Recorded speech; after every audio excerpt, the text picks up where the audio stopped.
No, not too loud.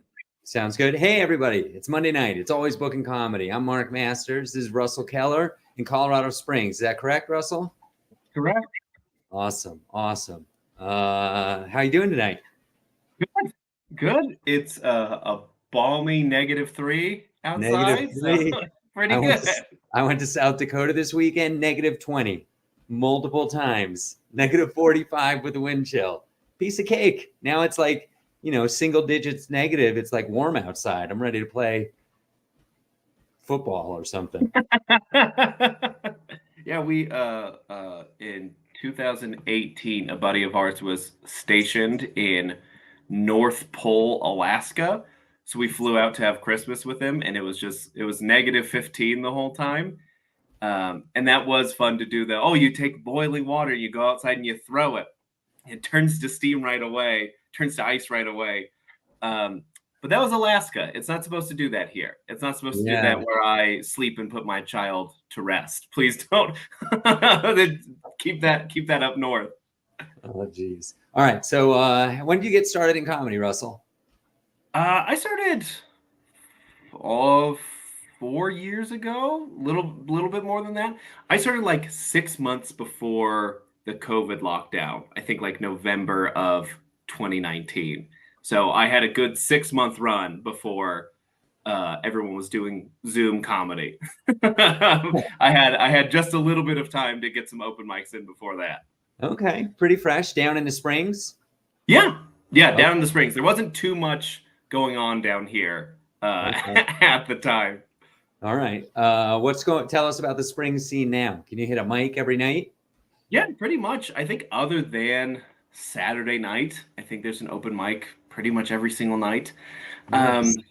yeah, when I first started, there was Looney's Comedy Corner that had an open mic once a month.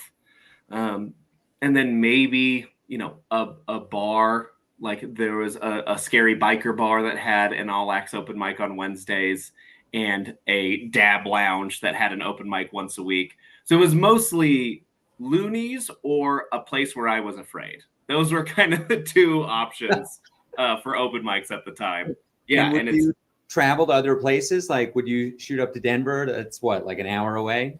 Yeah, I tried. I was, especially at the beginning, some of the more senior comedians would go, "Hey, Russell, if you'll DD us, let's all drive up to Denver and we'll introduce you to everyone up in Denver." And so I would Nice. drive them up to Denver, and then they would abandon me, and I would be on my own until they reappeared 2 hours later and said, "Let's go to the next open mic."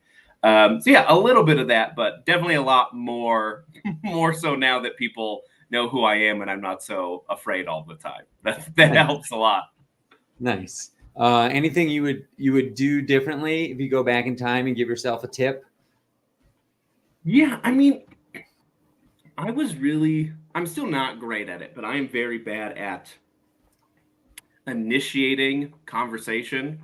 And, comedy, of course, it's about being funny, writing every day, grinding at your word count and fat on jokes and all that. But let's be honest, the biggest thing about comedy is the who you know. That's the big kicker there. And yeah, I'm just really bad at going up to anyone and saying like, "Hi, my name's Russell. What's up? How are you? What's going Yeah. on?" Yeah, I've never been great at it, and especially at the beginning, I wish I would have done that more, not even for the sake of like networking or getting booked on shows, but more so because I didn't know who's who, like because I didn't go and introduce myself to anyone. I was kind of just at the mercy of whoever came and talked to me first. And Hmm. those were not always the most trustworthy people. Those were not always the folks who, everyone was a huge fan of. And I feel like if I would have taken the time, put myself out of my comfort zone a little bit, and like met some people, talk shop. Hey, what's going on? Who's cool? Where should I be going? I wouldn't have ended up in as many dicey like situations or Well, uncomfortable this conversations. this begs a great follow-up question. Let's hear about one of these dicey situations. This sounds like juicy content. Yeah, I mean, there was just, there's uh, like I said, there's an open mic in town at a place called the Dab Lounge, which I just started. So I was just on, Colorado Springs open mic Facebook page looking for what's available, where can I go? And I saw just Tuesday night Dab Lounge. Cool, I'm gonna go there. I wish I would have had a conversation with somebody first, or anyone would have talked to me about it. Because I get there and I was pretty naive. I didn't know what a Dab Lounge was. So I got there, and the gentleman at the front, You're wearing your best Fred Flintstone T-shirt. pretty, yeah, I ran there in my pedal car. Um, I got there, in my Sunday best with a belt on, shirt tucked in, everything, and then I walked into this drug den, and the gentleman at the front was like, "It's $5 donation to get in." I was like, "Oh, so if it's a donation, I don't have to. So can I just go in and not donate $5?" And he's like, "It's a $5 donation to get in."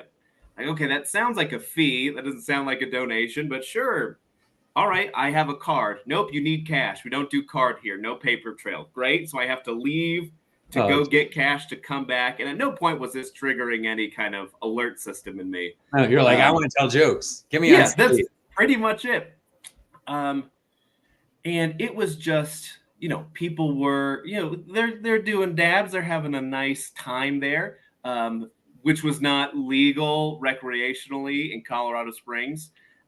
So it's just, I'm brand new, so I'm not that funny. Everyone here is high as a kite. There's a TV where people are actively playing Call of Duty in the back, so no one is listening to me. People are basically sleeping. And it was a horrible, terrible time. That's not that exciting. But the next week, I didn't go because I had a bad experience the week before.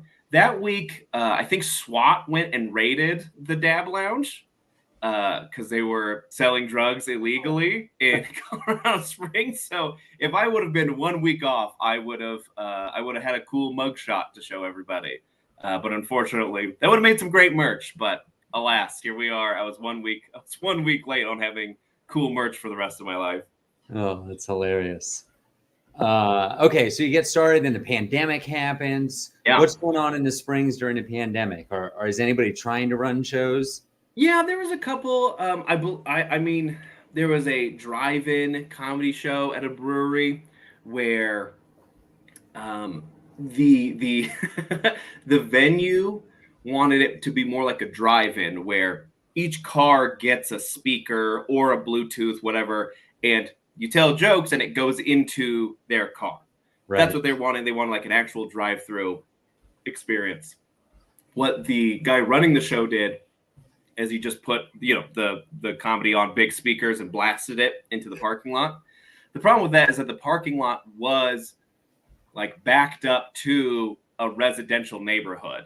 So everything that all the comedians were saying was just blasting into people's, Oh my kitchens and bedrooms God. while it's 7:30 p.m., 8 p.m., 9 p.m. while they're trying to put their kids to bed, and they're just hearing, they're just hearing, at a comedy show, Unsavory material. the Yes. worst things you could possibly be saying, and especially coming out of COVID during that time, people had like written new jokes, and it's been 4 months and they haven't got a chance to perform those jokes. So now that I'm doing this drive-in brewery show, now I'm going to do these. So it wasn't even folks' best bad jokes. It was the unrefined version of their bad joke. So they didn't get to do that show for very long. There was a couple, we're just not going to tell anybody that we're doing this show, and we're going to pack it with 50 people and just hope nobody comes and breaks it up. And I did your lovely Zoom show Zoom online. over Yeah. COVID, and Yep. it was the only fun, good online comedy show that I did. It was really Hell yeah. pleasant. It was Love it. short. It was sweet. At least all of us comics had our video and microphone on, so at least I could hear three people laugh instead of just dead Yes. silence. It was very pleasant. And then I did Nice. a handful of other webcam comedy shows that were just Not as good. everyone's camera off, everyone's microphone off. It's just bad public speaking. So yeah, during COVID, there wasn't too much going on, but right after COVID, right in the midst of it in August, a second comedy club opened up in town, Three E's, that you're very familiar with. Headlined there a number of times, and Three E's opened, and then I started in December of 2021. I decided like, oh, I'm going to start my own showcase. Not too much is going on here. I can start my own show and kind of clean up. The biggest reason I wanted to start my own was just that every other bar show I thought was bad. Right. And no one tried very hard. So I'm like, I'll just do it. It'll be easy. I'll clean up. And then as soon as I tried to start my own show, everyone else started their own show at the same time. We all got the bug. So now, like you said, there's open mics every night of the week. There's showcases every night of the week. There's always stuff going on here now. Right. So COVID was quite the boom for us. So let's transition into running shows. So what was your motivation to start a show? And tell us about that first show and the venue and how you found the venue.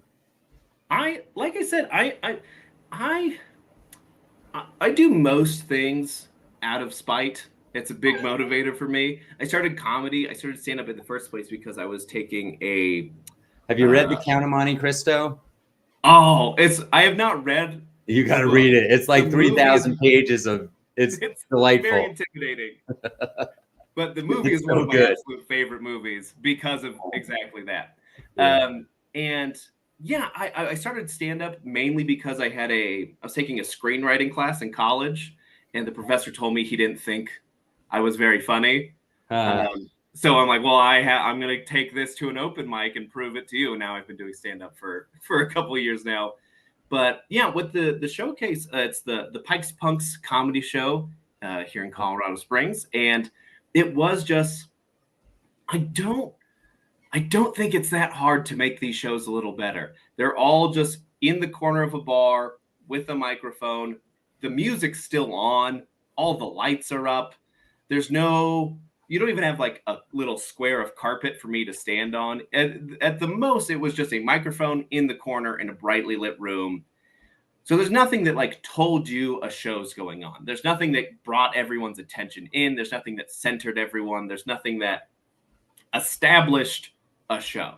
Every comedy poster out there is something that someone made with like some word art in a PowerPoint slide that they export as a JPEG and put that up. Like there's no craftsmanship to it. So I just got sick of doing these shows, and I thought it can't be that hard to do a little bit better. So I saved up some money. I spent like $150 to get a logo made off of Fiverr. That was pretty good. And I just started reaching out to venues, and I bought some microphones. I saved up. I got a little bit of lighting equipment. You can get some pretty decent cheap lights on Amazon for $30 here, $40 here, $30 here. So I started humbly, but still I feel like more decent than anything anybody else had going on. So I was very excited to get started. The first venue that let me do a Pikes Punks comedy show there was a place called the Gold Room in downtown Colorado Springs. And they had 3 levels of this building. And the main level was the venue. And they said I couldn't use that. They had a Christmas strip cabaret burlesque show going on that night. Second floor was just a bar. They said, you can use our 3rd floor, which is abandoned, and we just shove all of our chairs and tabletops and all that kind of stuff up there. So I got there 3 hours before the show started and just started cleaning up and like moving tables and moving chairs. And it was December 10th of 2021. So in the middle of winter, it was freezing cold. Their heaters didn't work because they didn't get electricity up there. So it was freezing cold. But it somehow I ended up getting like 60 people to the show. I think it was like 58, so about 60 for my very first show. Incredible. In this abandoned attic in the Gold Room. And it was a really fun show. It was really great. I was so happy with it. And I thought, that's what I thought. Producing a comedy show is easy. This is no big deal. And then the next show I did was at a different place, and I sold 15 tickets. And the next show I did was at a different place, and I sold 6 tickets. So really, really humbling right off the bat. I thought this was easy. I showed these losers how to do it, and then immediately just lost a few $100 on twice in a row. But the first one was pretty good. It's gotten a lot better. So, okay, bunch of questions. So that first show, rattle off the things that you feel like you brought to the table that improved the quality of the show over the average show in your area. Yeah, I think at least in the pre-production of the show, so getting it off the ground, one was, I think people don't value, from a production standpoint, from an advertising standpoint, they don't value the first impression. And by people, I mean like comics making a show. Sure. Because folks are overwhelmed when they go on Eventbrite or Facebook events or just Google and type in things to do tonight. They are overwhelmed with options. Yeah. And nobody, let's be honest, no one knows your headliner. I wish they did. I think they're so funny. You think they're so funny. Everyone in the comedy community knows them. They're hilarious. Remember who your first headliner was? Yes, it was Nathan Lund. Okay, terrific. So funny. Just ran into him. Great story, if you don't mind. Flying across the country recently, maybe 2 weeks ago, Boston to Denver. Flight gets canceled. Rebooked for 7 a.m. flight the next day. 3 a.m, that flight gets canceled. Rebooked for a 11 a.m. flight. Now connecting through O'Hare. Go to O'Hare. Got a layover. Go to the bathroom. Washing my hands. Dry them, turn around, Nathan Lund walking into the bathroom on a different flight, different city. For people who don't know, Nathan Lund lives in Colorado. Very funny guy. Tours with Sam Talent. He was opening for Sam at Zanies that weekend in Chicago and was flying back to Colorado on a different flight than me, which is an incredible small world story. Anyways, Nathan Lund, very funny. But you're right. Nobody knows who he is. But go watch his special. He's got a special on YouTube, Nathan Lund. It's called Soup's On. Soup's On. That's right. Thank you. Yeah, I love Lund. He's one of my favorites. I had him headline my first one, and no one knows in the general populace. Nobody knows who Nathan Lund is. Yep. So a couple of things I felt need to happen. One, this needs to seem like a fun event more than I am advertising my headliner, which feels bad. But there is something to, of course, have them on the poster, have their name on the poster, make it a big deal that this person is here. But your event needs to seem fun. It needs to seem like a cool hang. It needs to seem like a fun thing to do, regardless of who's going to be there. So I really tried to make it seem, my earlier posters were all very fun and sunshine and little clouds. I had pop-ups and everything. So I just tried to make it seem like this is going to be fun, more so than who's on the show, more that this is going to be a fun show with these fun people on it. But again, the first impression. So I paid someone to make a logo for me. Someone who's a professional. I don't know graphic design. I had an idea for something that I think would be a good idea. And I saved up the money from doing comedy shows, just put some of that aside so I could pay someone to make an actual real logo brand for me. Because I wanted people, when they see it, I don't want it just to be, Comic Sans or Helvetica, whatever basic font that just says comedy show on a white background, black text. I want something that popped and made them see that, oh, this is a cool, excellent, great thing to do. Is it fair that people judge your comedy show based off the logo? I don't think so. But also, I constantly am judging restaurants based on how nice their website is. Your website has nothing to do with how good your food is, but it's just how our brains work. We're overwhelmed with options, and we're constantly making split-second decisions. Sure. So the easier you can make that for someone to bend your way, to lean your way as opposed to someone else, I think that was worth the investment. And in my little Instagram posts and Facebook posts. There's so many free Facebook posts to just dump stuff in of like Colorado Springs events, things to do tonight, Colorado Springs, things near me, Colorado Springs, 719, whatever. So there's 50 groups you can just drop your stuff into regularly. Let me jump in real quick and just say, Please. so just to rattle off the improvements, professional logo, what else you got? Lighting stage, like what else? Seating, what else do you have? In the posts that I would put in those little Facebook groups, I always had a animation to it in Canva. You can add an animation to your posting. So that kind of thing, it captures people's eyes. I'm gonna collapse that into branding. Okay. Yeah, so sure. You got branding. We've nailed branding. Anything else you did to make the show more professional, that first show? First show, again, like the lighting. Okay. Having just 3-point lighting. You got one over here, you got one over here, and you got a spotlight in the back. Okay. Terrific. No shadows on the faces. Exactly like I have right now. Oops, like I have right now.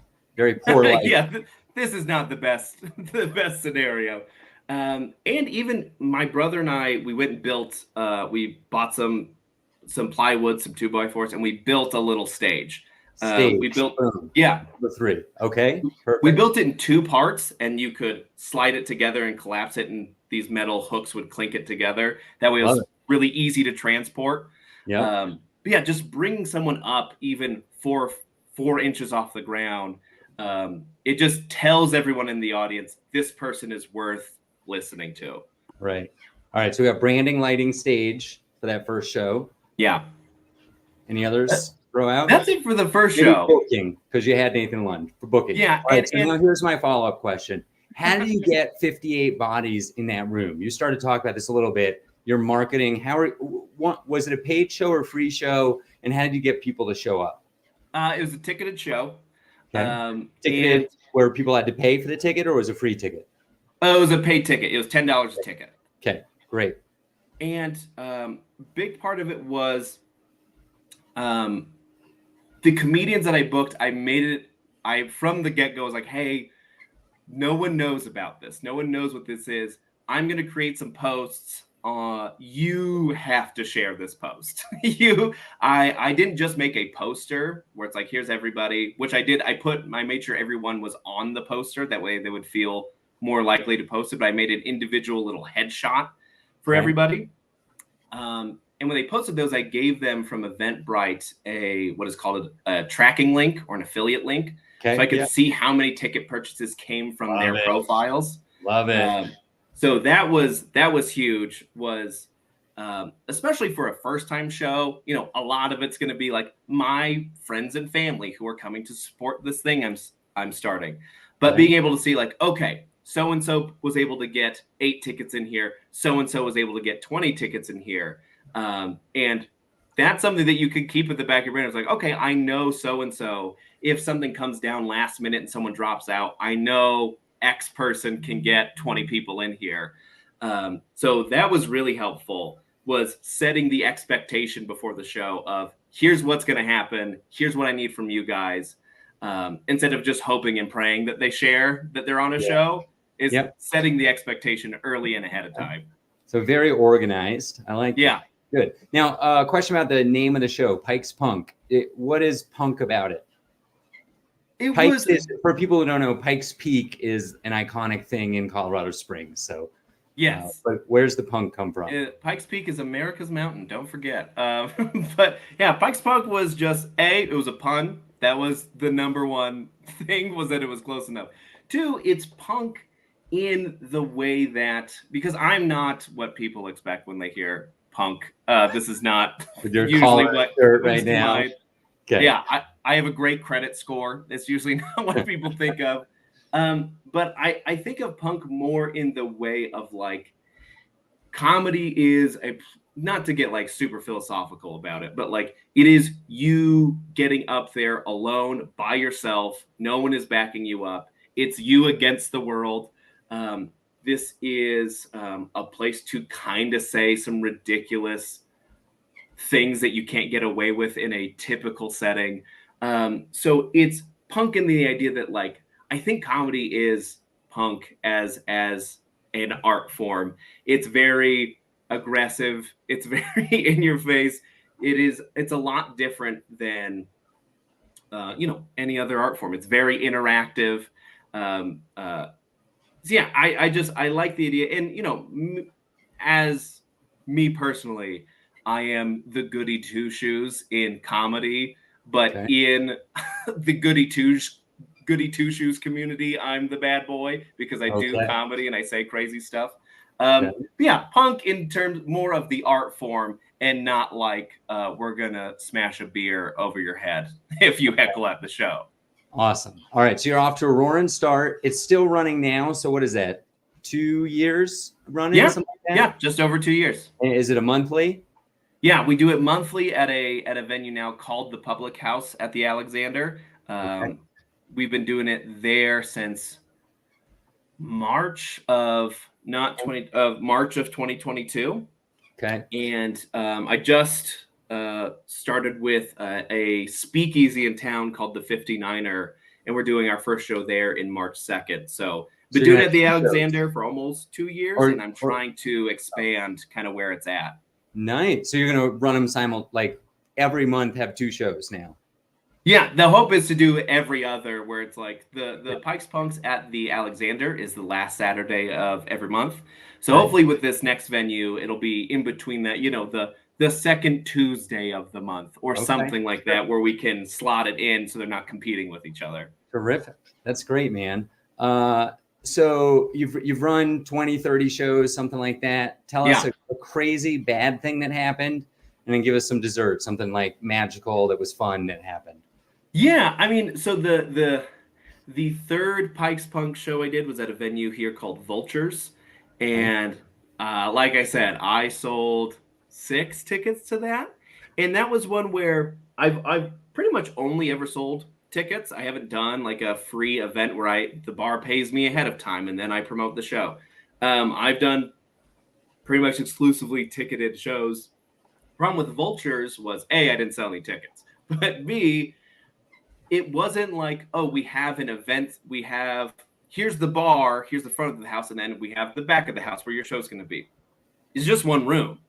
So when you get there and there's already people in the bar, well, do I just let you stay here for free? Do I ask you to buy a ticket, or you have to leave? And I'm not going to ask you to leave. I don't. That's not up to me.